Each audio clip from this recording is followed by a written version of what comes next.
Dr. Markowitz before we begin. Okay. So Dr. Markowitz has been the clinical director of Advanced Wellness and Injury Center since 1979. He has helped over 20,000 patients over the last 40 years, utilizing the combination of nutritional and stress management, acupuncture, chiropractic, and physical medicine.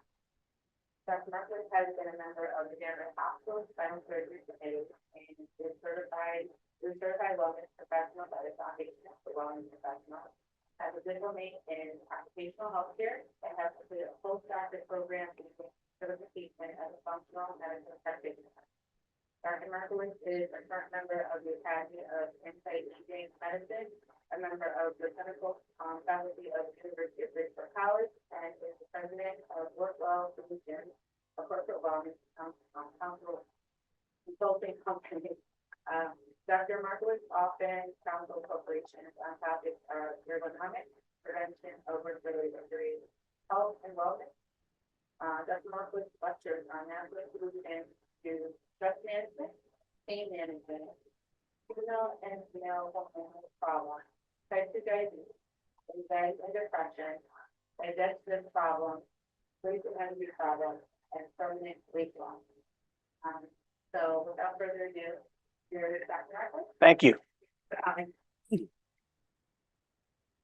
Thank you all for coming, and it's nice to be in a warm environment compared to the outside. My goal is to teach you a lot today and keep you awake, even if you haven't slept for a while. So today's title of the topic is how to improve sleep and energy naturally. There are over 100 million people in America who say they have less than ideal sleep. It's a pretty common problem, but I don't want you to minimize that. And just because something's common doesn't mean it's normal and doesn't mean it's a good idea. It means that we have to solve the problem, and I'm going to give you some possible solutions, but everybody's a little bit different. So what we'll learn today is some things about drug-free strategies to help sleep problems and energy problems. I'm going to mention some supplements. We're going to mention some sleep positions, dietary changes, and decreasing excess weight, pain, and stress reduction techniques. All of these are connected to sleep problems in some way. Some people with more than one of them, some people with one factor more than another. Everybody's a little bit different. What factors are worsening your sleep problems and energy problems? Stress is one of those that affects everything. And I kind of give people the example that stress picks on our weak spots. And so we all have a kind of weaknesses that stress can actually aggravate. Hormone-related problems can also be related to sleep and energy. Specific dietary factors can be related to sleep and energy problems. Certain medications, even the ones for sleep problems, can be related to sleep and energy problems, and poor sleep environment. So we're going to try to touch on all those things. It's a lot of information.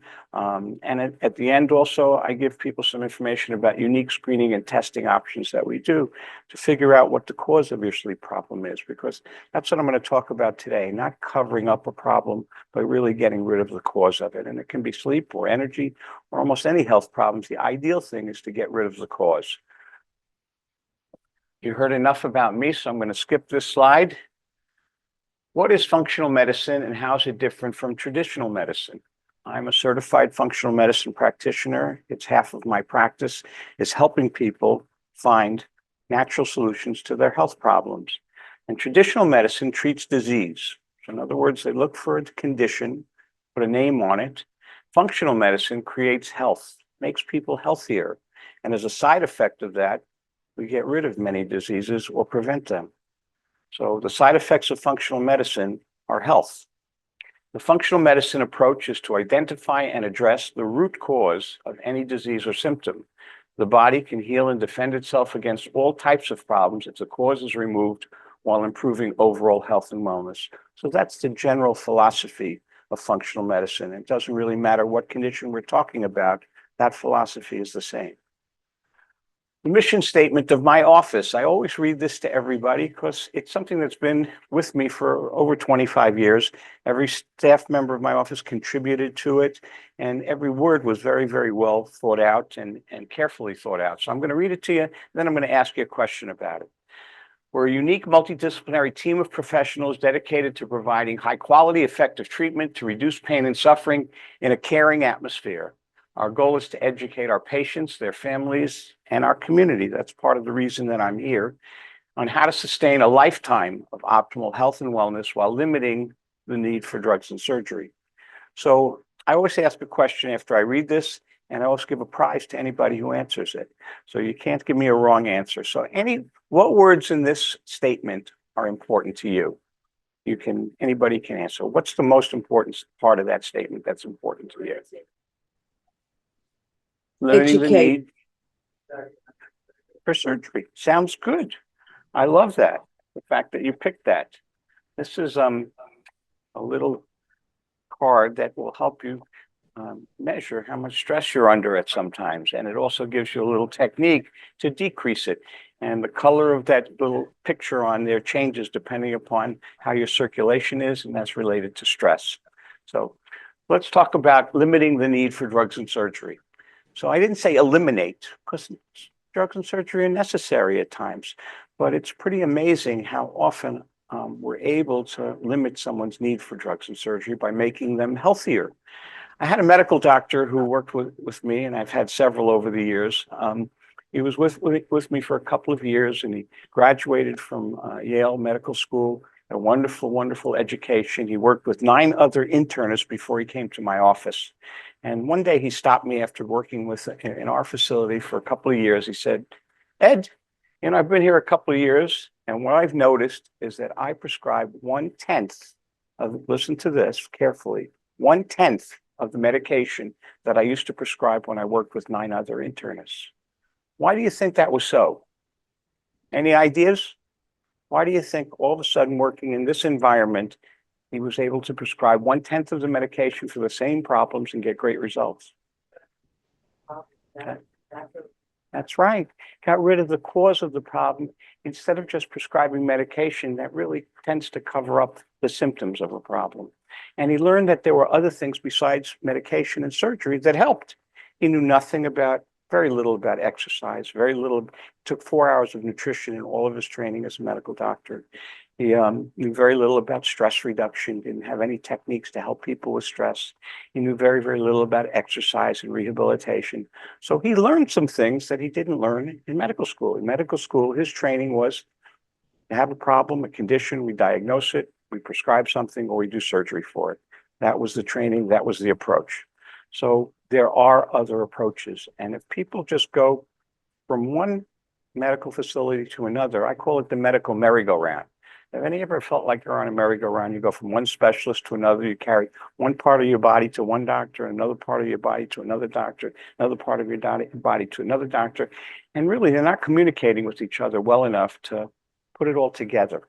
And the thing is, they're just looking for symptoms that they can treat with medication and surgery. And there's another whole ride out here that people are not told about. I'm going to talk to you about that ride, a different merry-go-round. And it really, really isn't a merry-go-round. It's really getting rid of the cause of problems rather than covering them up. Okay, go to the next slide. So you guys all got a health and stress survey. I'm going to ask you something about it. And this is a little different than the one you got, but it's pretty close. How many people checked off at least one symptom on that survey? Raise your hands. It's pretty common. One more time, just let me see. Okay. Everybody here, it's unanimous. Everybody here checked off at least one symptom. So symptoms are a sign that something's wrong. Your body's talking to you, whispering to you sometimes.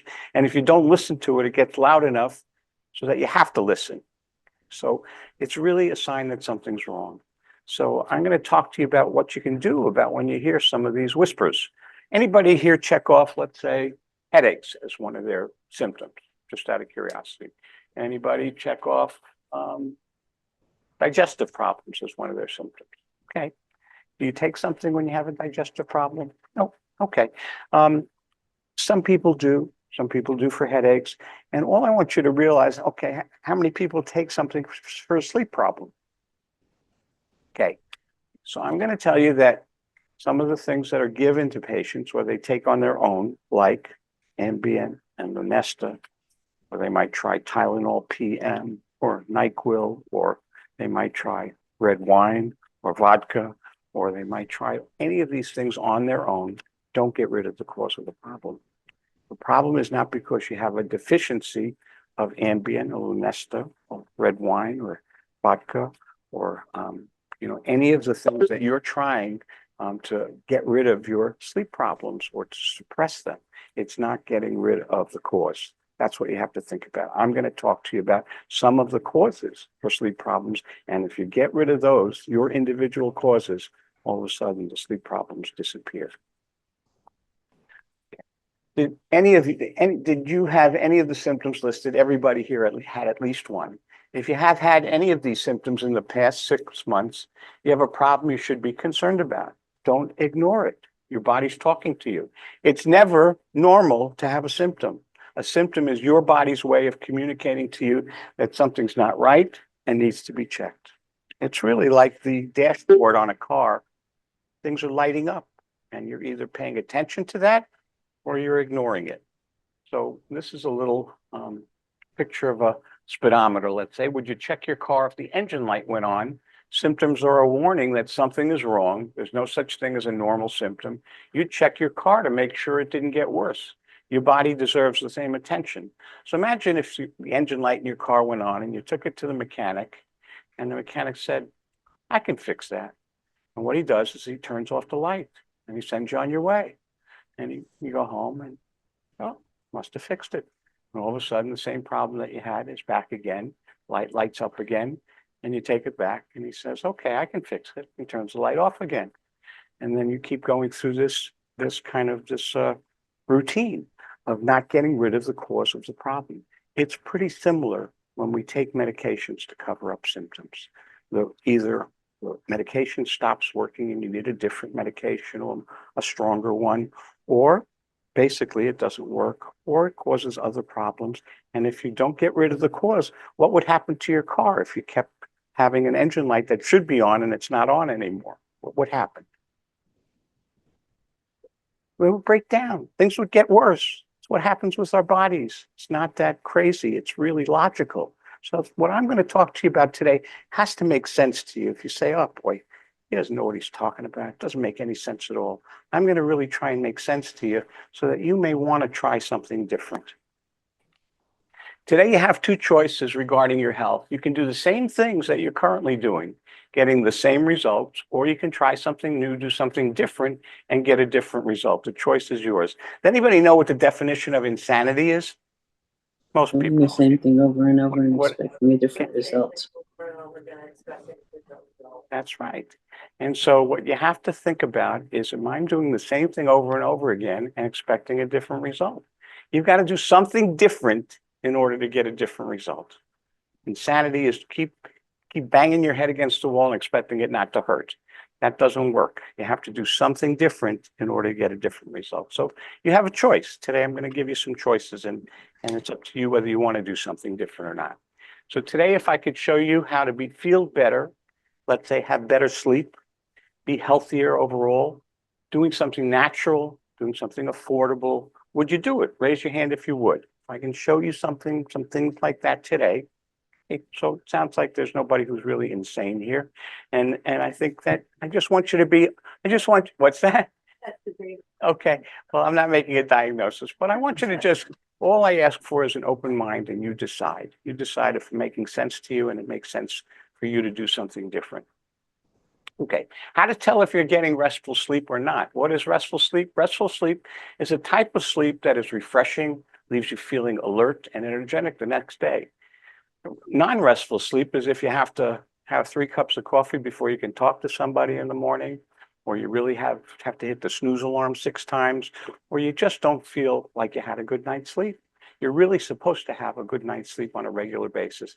It really is underestimated, the importance of sleep and how important it is for your health overall. I'm going to talk a little bit about that, but it's the quality of the sleep that's really important. It can't just be X number of hours and it's all the same. The quality of sleep, you have to feel good in the morning like you've had a refreshing night's sleep.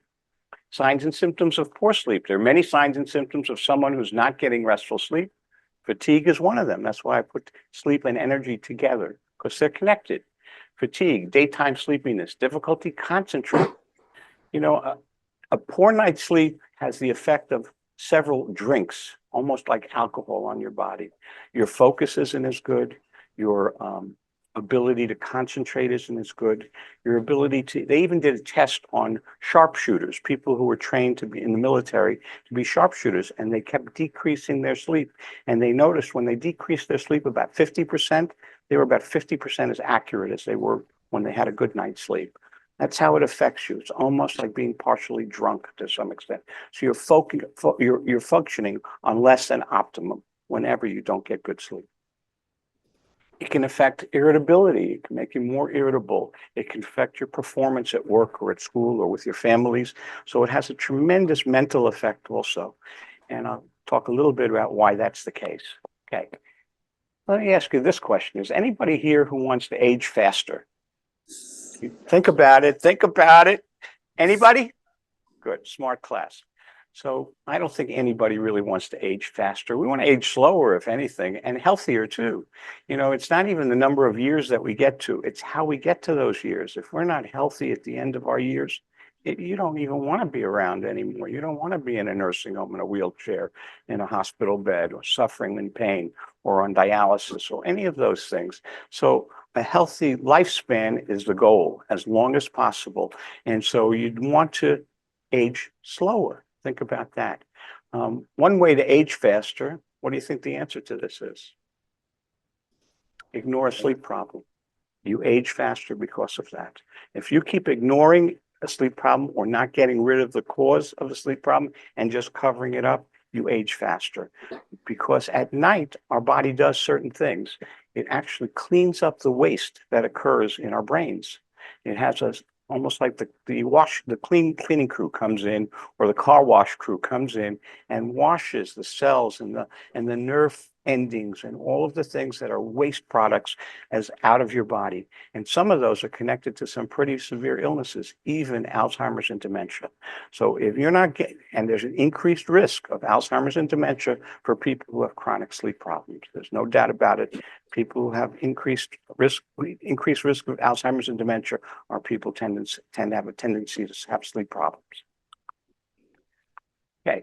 Enhancing your sleep. Adult bodies need 7 to 9 hours. And this is a generalization, but it's a pretty good generalization. Actually, teenagers need more. They're growing and they actually need more sleep. And that's why they never get out of bed, you know, and they just kind of, it's tough to get a teenager going early in the morning. Repair processes occur during the night. Sleep deprivation leads to accelerated aging, what I just said. Quality sleep needs to be rejuvenating. Okay, we'll cover 8 comprehensive drug-free strategies to improve sleep and energy. Does everybody need all of these? Maybe, but at least some of them could really pertain to you. So dietary changes are really important. If you are eating a diet that is less than ideal and affecting your blood sugar poorly on a regular basis, it's difficult to have a good night's sleep. Blood sugar is very, very important to how you sleep. Specific supplements, and I don't like to go through those because then people start writing them down and go buy them at CVS. And so I would say the quality of a supplement is super important. So I don't like to recommend them from this podium without knowing some more about the patient. Decreasing excess weight. People don't realize how excess weight affects your hormones and affects your ability to sleep. There's something called sleep apnea. Has everybody heard about that? So a big risk factor for sleep apnea is overweight. It just closes down the openings that allow, you know, that we have to breathe through. And it's part of the reason why we have difficulty breathing and have something called sleep apnea. And putting a mask on that sleep apnea doesn't fix the cause of the problem. If you're excessively heavy and you really are having something like sleep apnea, doesn't it make more sense to fix the weight problem and then see if you still need a mask or not? That's my approach. Pain reduction. If people are in pain, even if they're not in extreme pain, even a little bit of discomfort doesn't allow you to rest comfortably. And the way you sleep at night also makes a difference. The sleep environment that you have is a big factor. Stress reduction is a big factor. So if you're constantly under stress, there's a hormone called cortisol that your body is producing.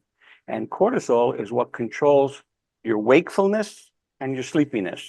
So in the morning, cortisol is supposed to be high. Why? Because you want to wake up. You got to have some energy. And cortisol increases your ability to use energy and it wakes you up. And as the day goes on, cortisol levels should go down. But if you're super stressed throughout the day, you just don't find any relaxation at all, and one event leads to more stress and more mental stress. And stress is not just mental. I'll talk to you about that too. Stress can be physical, chemical, or mental, but stress adds up. And if you're producing cortisol throughout the day, guess what? At night, when your cortisol level is supposed to be low so you can go to sleep and stay asleep, it's not. It's spilling over into the nighttime. And so that's part of the reason why people can't get to sleep and they can't stay asleep. Also a very, very common cause. Ideal sleep positions and environment and regular exercise.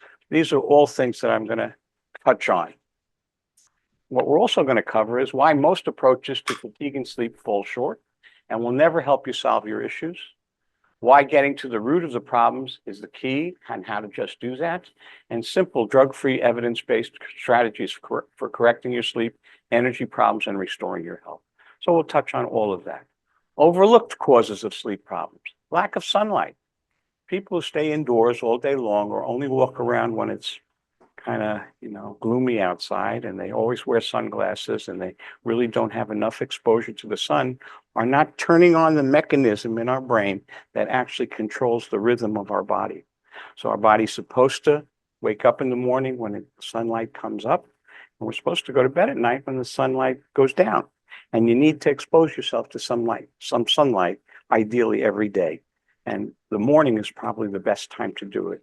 I know it's tough in the winter time, but if you can do that, it will also help reset this rhythm that our body is supposed to have. So lack of sunlight exposure, weight issues I mentioned, digestive health issues also. There's a tremendous connection between your gut or your digestive system and the rest of your body, but especially your brain. Your brain and your gut are directly related. They embryologically, they develop from some of the same tissues, and the neurotransmitters. And if I'm saying any words, that those are the chemicals that transmit nerve signals, tell your body how to function. And part of them are produced in your gut. And actually 70% of something called serotonin is produced in your gut. So if you're having digestive issues, it doesn't allow your body to produce enough of this good chemical that we need for our brains to function as well as they should. So digestive problems, very much related to lots of health problems, but especially anything related to the brain. Nutrient deficiencies, musculoskeletal pain problems, irregular sleep schedule, and stress hormone imbalance. These are all things that are overlooked many times. And again, I'll just write your prescription. It'll fix all these things. It doesn't fix all those things. It covers up these things. Understand the difference. Okay. Strategy number one, dietary changes to improve sleep and energy. So food can be your best friend or your worst enemy. So what does this look like? Does it look like it's a good friend up here? Yeah. Some, young, healthy people eating fruits and vegetables, smiling, looking energetic. And look at the pizza and beer group here, okay? It makes a difference. What you put into your body, this is what we're not taught in health education when we're young, that you can control a lot of your health by what you do, what you eat, the habits that you have. We should be taught, like we should be given a manual. This is how to stay healthy for the rest of your life, not being taught about communicable diseases and all the things that I learned when I was in health education. We should be teaching children how to stay healthy for the rest of their lives. And we're missing that whole educational process. And I think that what I'm talking about is it's never too late. You can learn now how to actually change your health overall, but it should be done as early as possible. So dietary and nutritional factors can adversely affect sleep and energy. Just think about this. What do you think your body is made out of? Well, I'll give you a clue. It's made out of the food that we eat, how we process it. It's made out of the air that we breathe, the water that we drink, everything we put into our system or exposed to. That's what our bodies are made out of. So do you want your body made out of Doritos or do you want it made out of wild blueberries? You have to kind of think about there is a difference. What you put in is what makes the cells in your body work. And if you put in dirty diesel fuel, you're going to have a gunked up engine and a system that's not working as well. But if you put in ideal gasoline, high octane, really clean, it makes a tremendous difference. I have helped people with such chronic problems over my years, 20,000 patients, 44 years in practice, that people have been told there's nothing that can be done. And within a few weeks, it doesn't take forever either.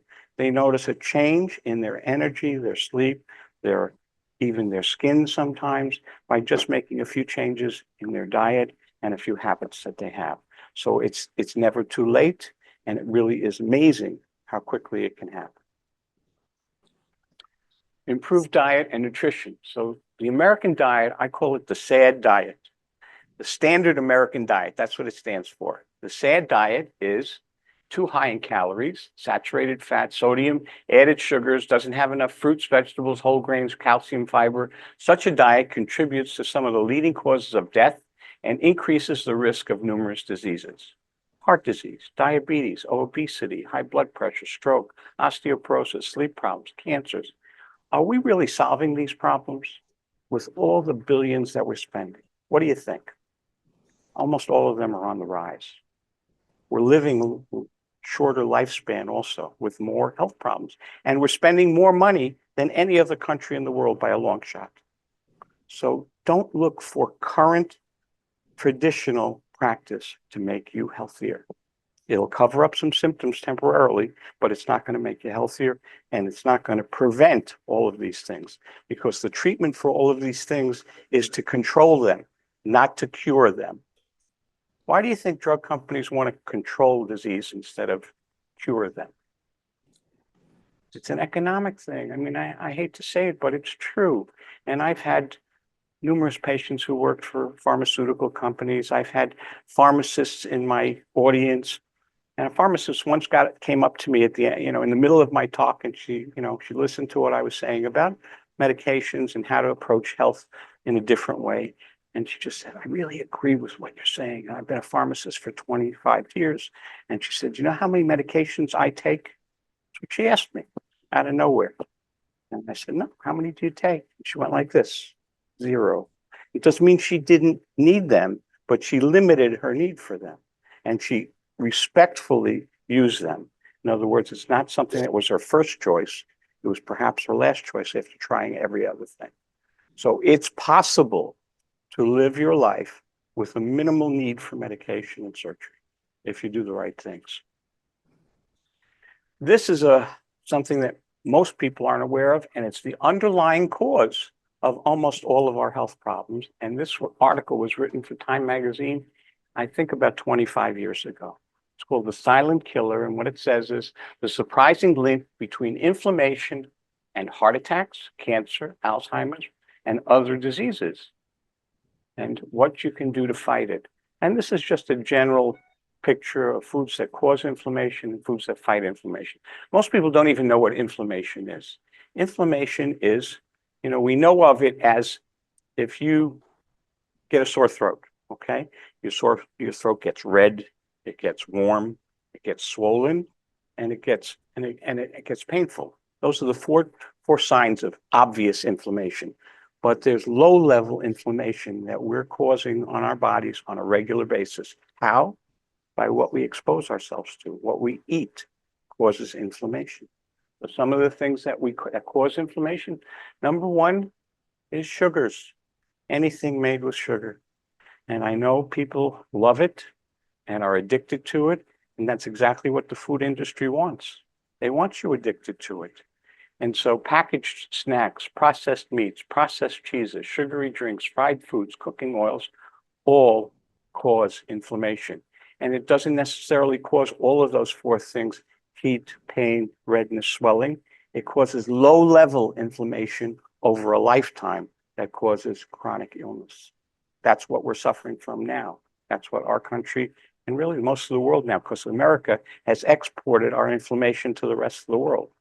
That's why you go to any country now, you'll see McDonald's and you'll see Taco Bell and you'll see, and that's what we're doing.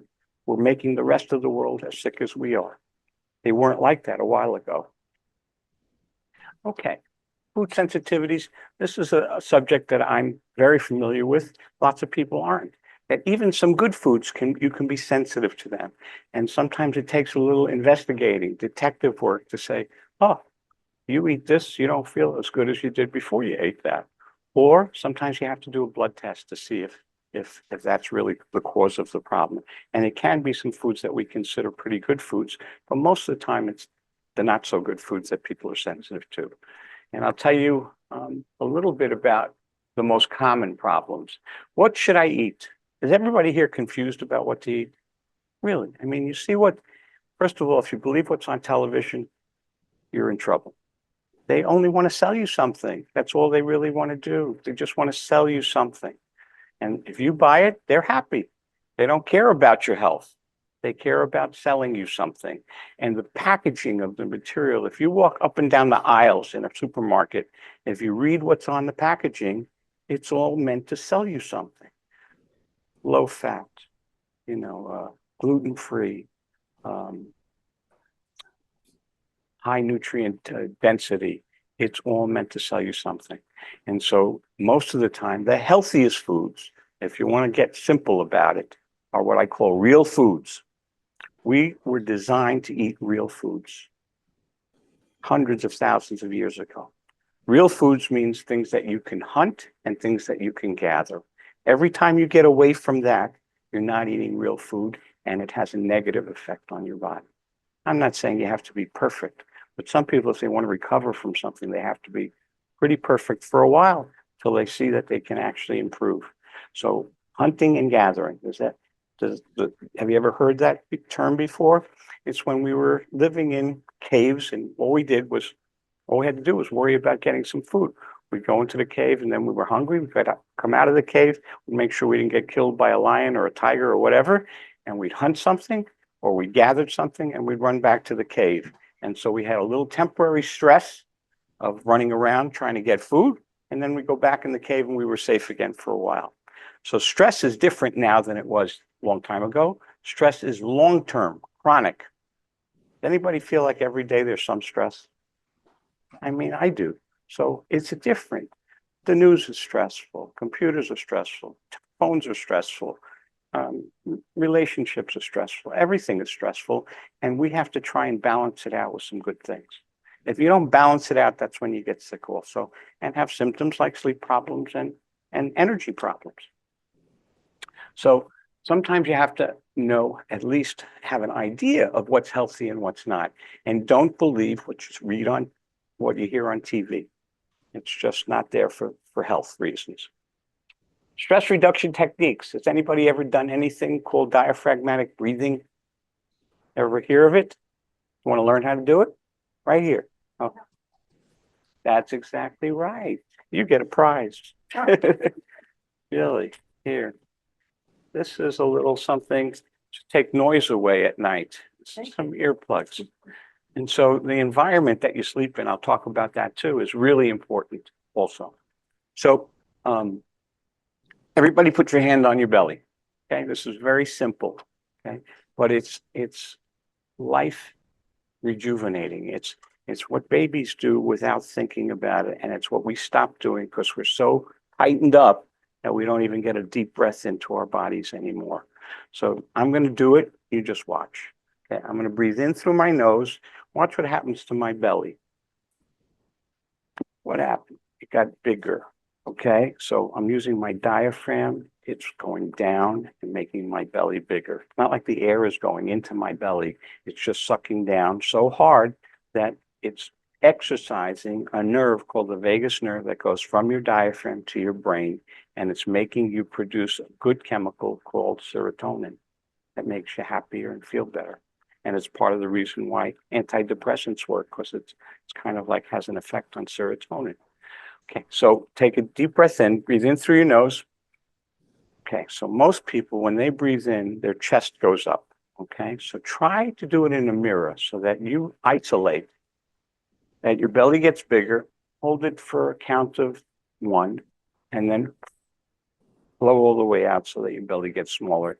Your belly button goes close to your spine. And if you do that 5 times a day, when you first get up in the morning, before every meal, and when you go to bed at night, you will be a more relaxed person. Your blood pressure will go down 10 points, just like that, after 2 weeks doing it. 2 weeks, you can actually decrease your need for blood pressure medication that way. So you'll handle stress better. Instead of when you're in the car and somebody cuts you off, say, well, I'm going to get you out of there. Get out of, how do you do that?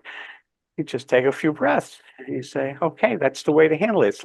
It's like pushing the reset button instead of going off the handle. And that's what we do all the time. We kind of go off the handle, and that increases this cortisol that's no good for us. And this is a way to reset it and to actually have a healthy response to stress. And there are many other techniques. And I gave you a lot of material in that handout. I feel like I'm a teacher.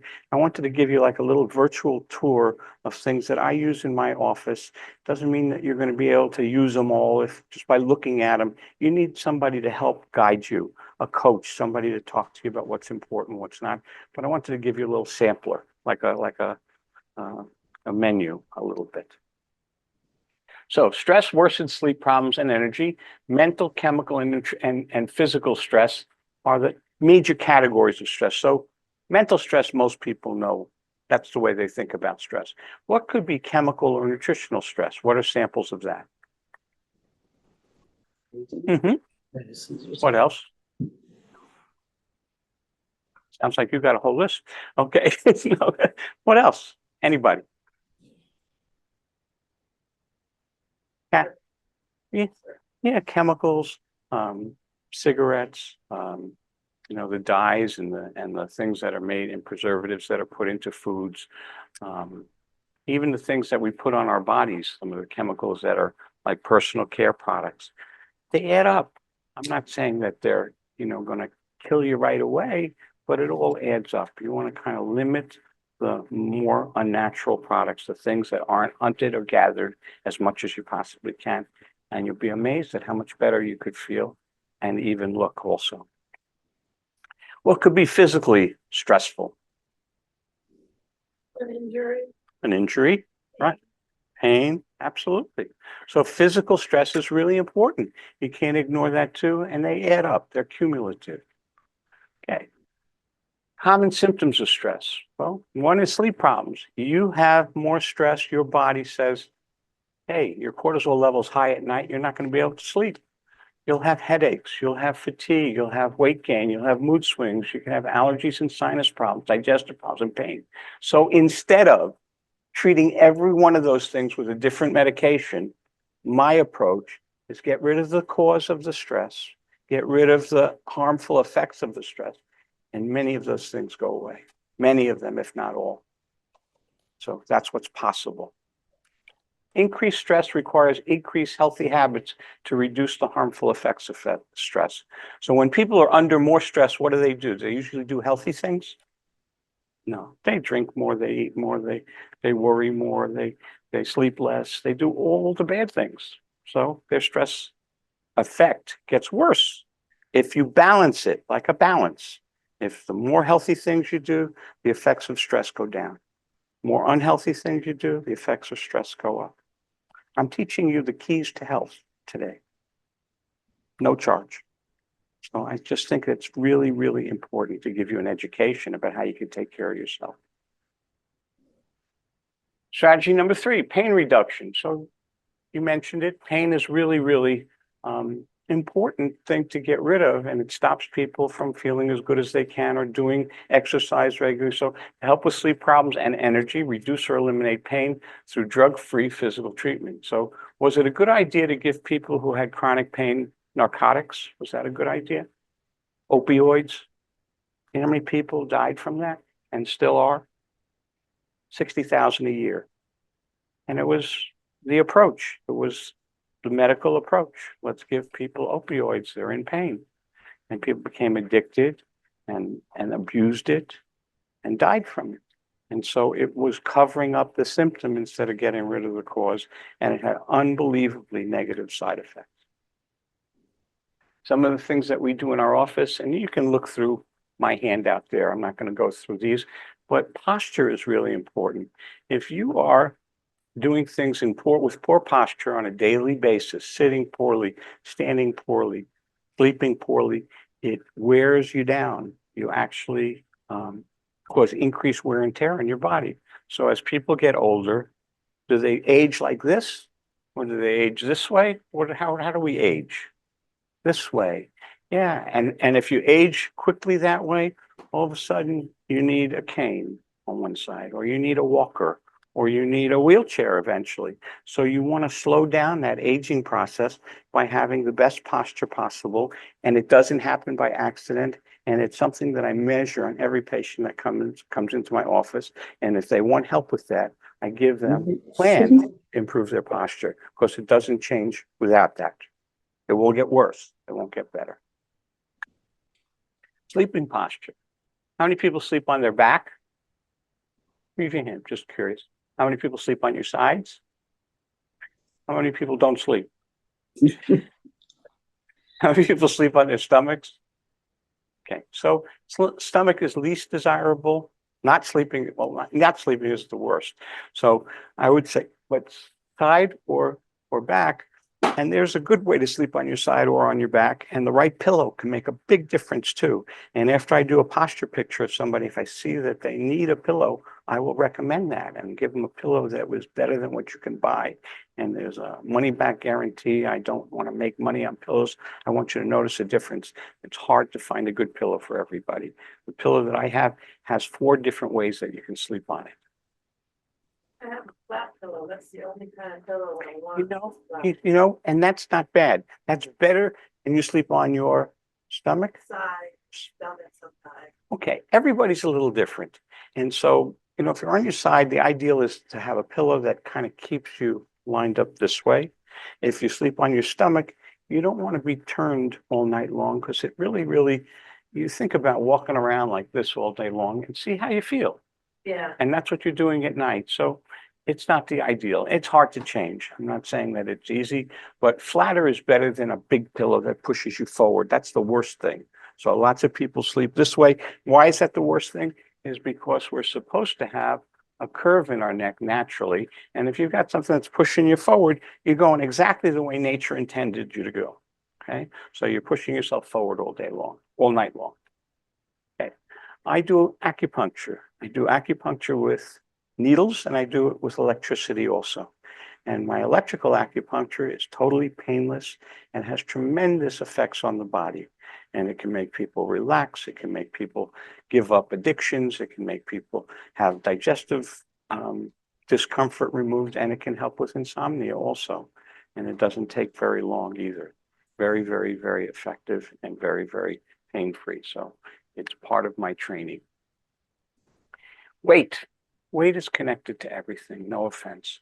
And the reason it is because every fat cell in your body is like a hormone factory. The bigger those fat cells are, the more negative hormones they're producing all the time. So you want to try and shrink those fat cells and get as little as possible, get closer to an ideal weight, and you will always improve your health. So weight is not something to ignore either. Increased weight increases inflammation, and people count calories sometimes. You're wasting your time. You can't really do it accurately, and not all calories are equal. What do I mean by that? Do you think 100 calories of broccoli has the same effect on your body as 100 calories of Oreos? Okay, totally different. One is like a toxic chemical exposure, and the other is your body says, oh, finally, you're feeding me some real food. That's great. So totally different. One is an emergency. One is a healthy thing to be doing on a regular basis. And guess what? When you go to the store, there'll be little packages of Oreos that say 100 calories, and it fools everybody into buying them. So it's not the calories, it's the quality of the food and what's in it that's really, really important. If it's got sugar in it, try to remove it, stay away from it, limit it as much as you can. Some people are more sensitive than others. These are tips. I gave you a handout on this. I don't want to read all of these. Exercise. If you're not doing some sort of regular exercise, it's very hard to feel as good as possible. We're designed to move. You have to incorporate some exercise. I'm not saying become a marathon runner. I teach people safe exercises that anybody can do. I never want to have someone hurt themselves with what I recommend. So there's some things that you can do that anybody can do. You don't need equipment. You don't need gyms. And it's got to be part of your routine that you do it every day. And you will feel better. It will help you sleep better. Yeah. I read somewhere the body takes 10 miles a day, but can do 10 miles a day. Well, it can, 10,000 steps, that's an arbitrary thing. I mean, everybody's a little bit different. And I would say walking is a great exercise. So walking is just a great exercise. You don't have to do a lot of really, really sophisticated things. I think everybody needs something that increases their strength a little bit as we get older, something that increases their endurance, like walking, and something that increases their flexibility and their balance too. Balance is another thing So bad. that's no good. Eventually you're going to fall over. And so you need to talk to somebody, I'd say like myself, who will talk to you about that, and you will prevent a fall, which could be catastrophic. It really could be catastrophic. So very important. So a study showed that both men and women associated with regular activity at least once a week and participated in a regular exercise program, and those walking at a brisk pace for more than 6 blocks had significantly reduced risk of sleep disorders. It's just one little study that just showed, why give somebody medication when you can do this? And if they do it, I mean, that's the key. You have to be motivated to do what I'm telling you. You can take the easy way, or you can say, you know what, I want to feel good overall. I don't want to hurt my body anymore. And if you want that, that's what I teach. Most common sleep disorders, we don't have to talk about those in detail. Insomnia just means either having trouble getting to sleep or staying asleep. And the most common treatment option for poor sleep in this country is sleeping pills. The problem with this option is that people become dependent, build up a tolerance, have to increase the dose, and to have any effect, putting their organs and lives at risk. The other reasons drugs are not the best option is that they usually have many unwanted side effects and never actually handle the core reason for the sleep problem. Stress, hormone-related problems can adversely affect sleep. Okay, so stress, we talked a little bit about that. 90% of all medical visits are in some way related to stress. When you go to the doctor and you say, I've got this or that, he doesn't say, well, 90% of the time it's stress related. Maybe he does sometimes, but it really is. And so you have to measure how stress is affecting someone. When somebody comes into my office, I'll talk to you about what an initial visit is like and what we look at. We look at how stress is affecting you. We do it with a little test, very simple, a blood pressure test in a few positions, and also a questionnaire. It tells me exactly whether stress is really a big part of your problem. What is cortisol? It's the body's main stress hormone. It controls your sleeping and waking cycles. So without getting that under control, it's very hard to sleep properly. Cortisol increases blood sugar, promotes weight gain, not something you want. So more stress, more difficult losing weight, more weight gain. Cortisol converts protein to blood sugar. Loss of muscle also is something that cortisol does. You don't want to lose any muscle. You want to keep all the muscle you can. You want to lose the fat. That's what you want to lose. So every time I take care of someone to help them with their weight, I measure their body percentage of fat. I don't weigh them only. I weigh them, and then I measure the percentage of body fat that they have, and that tells me how much weight they really should lose. If you want to know. Some people don't want to know. Limit the need for medications that adversely affect sleep and energy. There are just so many side effects, I can't even read them. It's just makes me nauseous. So medications that can make you tired, all of these things, antihistamines, muscle relaxants, antidepressants, beta blockers, opioids, benzodiazepines, all of these make you more tired. So why are you tired? If you're taking any of these, it could be partially the reason. Medications that can cause insomnia. So part of the problem can be the medication you're on. We look at that too. Pain is not caused by a deficiency of Advil or Aleve or Tylenol or OxyContin or other opioids, which cause 60,000 overdoses. You got to find a healthy alternative to remove pain. Are you taking more over-the-counter and or prescription medications than you need? Well, 40% of those over 65 are taking an average of 4 medications. But if you ask pharmacists how many they're taking, 1 to 2. Why? Think about it. I'm making sense. They don't. They know the side effects. They know the negative, and they know that there's another way to do it. As we age, even though we take more medications for chronic diseases, have been more prevalent, our lifespan has decreased, and in many cases, our quality of life has not improved. The pharmaceutical industry does not create cures. They create customers. They want you to be controlled, not cured. Curing you means the end of their economic gain. If they cured you, why aren't we curing these diseases? Because the economic gain is to control the problem. And they don't mean harm. They are all about profit. It's a company that has to create a profit. And doctors are really, really wonderful. For the most part, they've gotten into the profession because they want to help people, but they're within this system that really is designed to not get rid of the cause of problems. An average visit in a doctor's office, you know how long it is? 10 minutes. 7. It's cut down to 7 because that's what the insurance company will pay for. 7 minutes. Can a doctor fix any of these problems in 7 minutes? So I spend an hour with somebody the first time I see them, up to an hour. I want to figure out what's wrong, and then I'll come up with a plan to help you. And you don't have to take the plan. It's up to you. But I have to spend more time. I can't fix you in 7 minutes. I may be able to make you feel a little bit better in 7 minutes, but I can't fix the cause of the problem or find out what's causing it.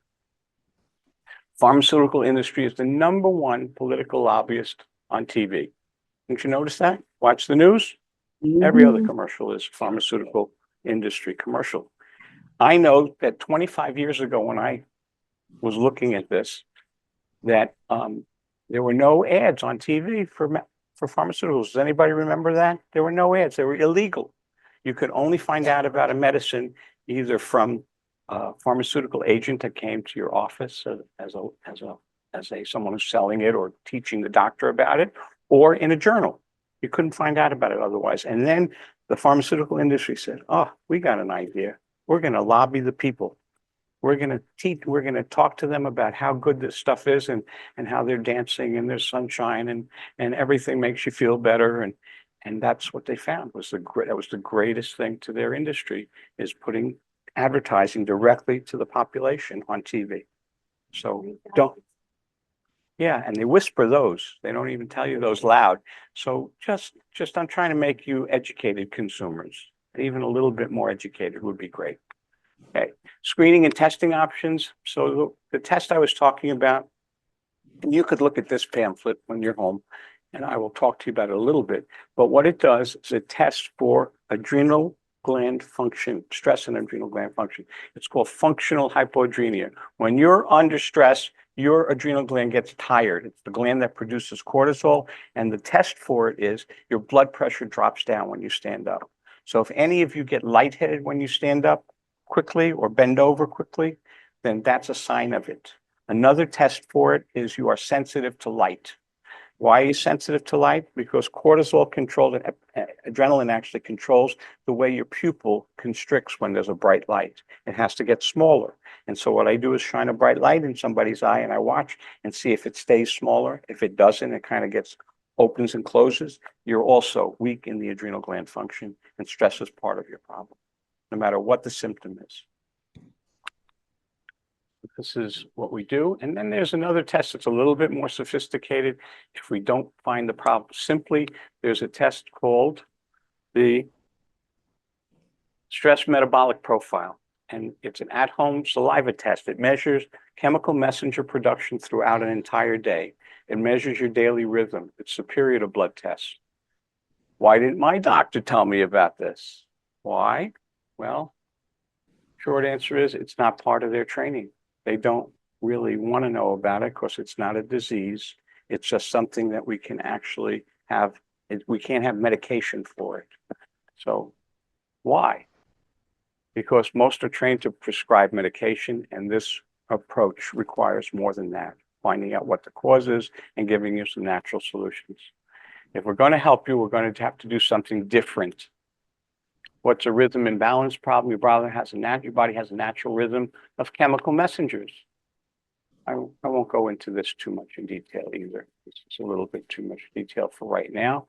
But the test also checks your digestive function, inflammation, hormone balance, and potential infections, and more.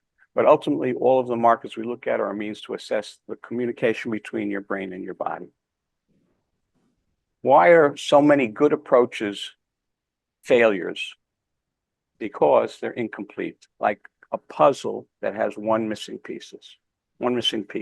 Instead of just kind of covering up the puzzle, you got to figure out what the missing piece is. You see a pattern here?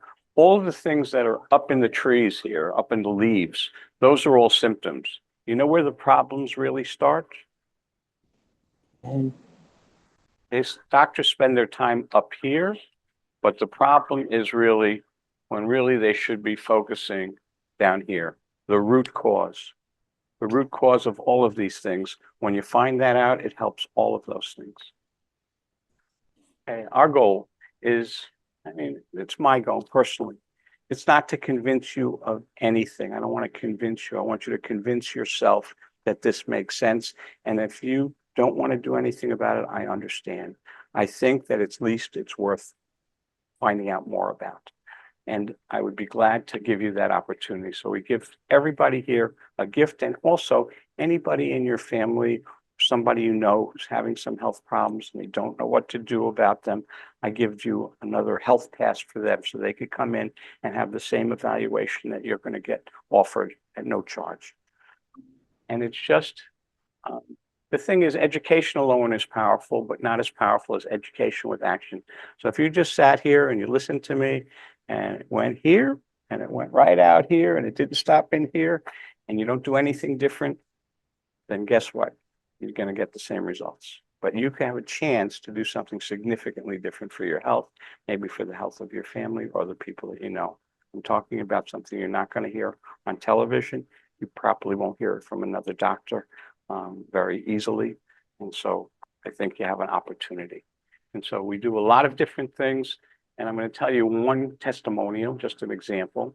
I began care as a 65-year-old female patient of Dr. Markowitz at Advanced Wellness and Injury Center. My symptoms were fatigue, hot flashes, night sweats, difficulty staying asleep, mood swings, vaginal dryness, repeated urinary tract infections, and pain. My symptoms improved tremendously in an 8-week period with Dr. Markowitz and the center's comprehensive approach, including a hormonally balancing diet, supplements for my adrenal gland, a supplement to enhance my immunity, a bioidentical cream based on blood testing, and stress-reducing activities such as yoga, exercise, and meditation. Included in my care were health-enhancing treatments of massage, electrical acupuncture, and manual therapy. So it was a comprehensive approach, not leaving out any pieces of the puzzle. After 2 weeks, 2 neck surgeries, I had pain throughout my entire body, including headaches and neck aches. I couldn't sleep, was very depressed, lacked energy. I couldn't bend my back or turn my head. And this person might just live on medication if they didn't come to see me for the rest of their lives, or maybe need another surgery. I was then diagnosed with degenerative disc disease with lower back problems. I decided to go to a chiropractor, and in just 3 weeks, I noticed a big difference. I'm not taking any pills for pain, sleep, or depression. I just could go on and on, but I just want to say thank you. I haven't been this happy or felt this good in a long time. So that's what's possible. There's hope. Don't think that there's nothing that can be done, and don't wait until it gets worse. That doesn't make any sense. Things get worse without help. So to find out if you can have more energy, sleep better, become healthier, limit the need for drugs and surgery, take advantage of our complimentary consultation and screening. It's totally complimentary because I want to help as many people as I can. And it just gives you an opening to the door. You don't have to use everything I tell you. You don't have to use any of it, but at least you'll know what's possible. Everybody needs a coach. Anybody know who Michael Jordan was? Okay, who is? He's still alive. Greatest basketball player ever. He was only great after he got a great coach named Phil Jackson. When Phil Jackson became his coach, that's when he won 6 championships. He was a talent before then, but he needed a coach. Everybody needs a great coach for their health. You can't do it on your own. It's really hard. And if you just trust television and your particular doctor, and I'm not saying you don't have great doctors, you probably do, but they're not going to give you this approach. So I am a member of the Foundation of Wellness Professionals. My obligations are to provide 30 educational workshops on natural health to my community. And obligation number 2 is to invite attendees of those workshops for an educational visit to our wellness center to determine if natural solutions can be utilized to solve their health problems. This is my purpose. Educate you, teach you if a natural solution can help you, you decide. So there is an envelope at the back of the room that has a few things in it. Okay? All you have to do is tell Denise that you'd like to come in. And the envelope has times on it that you can choose for the next week or 2. Ideally, for the next week, I've set aside enough time for everybody to come in. So I want to do it as soon as possible. And I make time for it. And I take it really seriously. I will be there. I'll be the one who does the consultation and the evaluation. I have some help doing some vitals also. And between those 2 things, I'll have an idea whether you could be helped or not. And there's no obligation. And in this, there's a sleep quality scoring chart, which I'll look at too. And also, I call it a wellness intake form, which teaches me about what your goals are. Well, I just want to find out about sleep. Oh, I'd like to lose weight also. Oh, I'd like to improve my health overall. And then I'm going to think about that, and that'll be part of the plan. And so, and then it also has a questionnaire about stress, and it has a diet diary, which is really important, where you write down what you typically eat. And then there's a little survey about symptoms of your body. And from that, I can tell what to concentrate on too. So what we've covered, there's a holistic approach that is essential to treat problems. Each problem needs to be evaluated in order to achieve maximum results. If you know somebody else who needs some help, I would be glad to give you one of these health passes, and they could also come in for over the next month at no charge. And